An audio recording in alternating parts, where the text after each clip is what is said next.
do ofício das leituras do dia 8 de fevereiro de 2026, quinto domingo do tempo comum, do comentário de Santo Agostinho, bispo, sobre a Epístola aos Gálatas, século V. Compreender a graça de Deus. A intenção principal do apóstolo, ao escrever a Epístola aos Gálatas, é esta: fazê-los compreender que a graça de Deus os libertara do jugo da lei.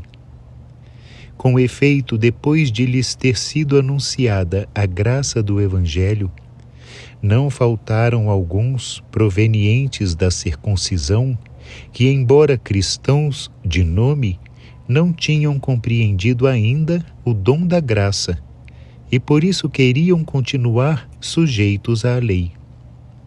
Ora, o Senhor tinha imposto essa lei aos que estavam ao serviço do pecado e não da justiça.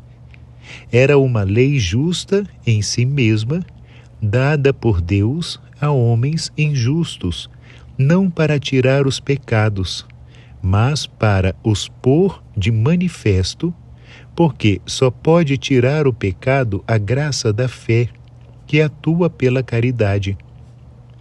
Aqueles convertidos do judaísmo, porém, pretendiam que os Gálatas, já beneficiários deste dom da graça, deviam submeter-se ao jugo da lei, alegando que de nada lhes serviria o Evangelho se não aceitassem a circuncisão e as outras observâncias da religião judaica.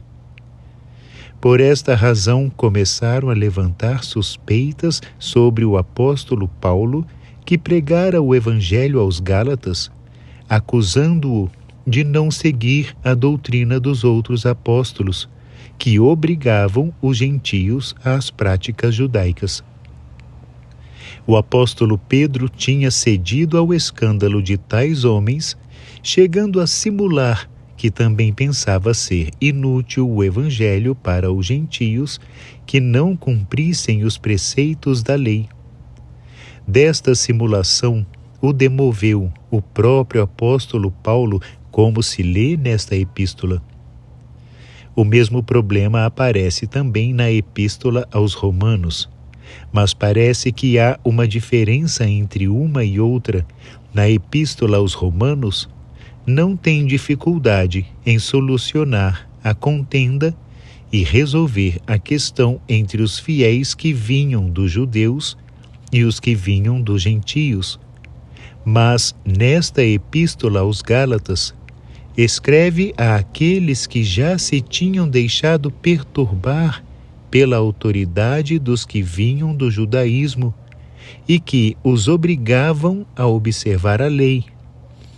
Influenciados por eles, começaram a acreditar que a pregação do apóstolo Paulo não era autêntica, porque não queria que se circuncidassem.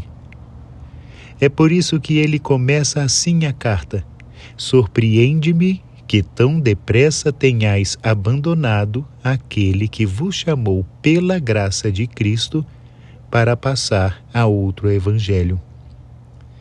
Com este exórdio, delineou em poucas palavras o estado da questão.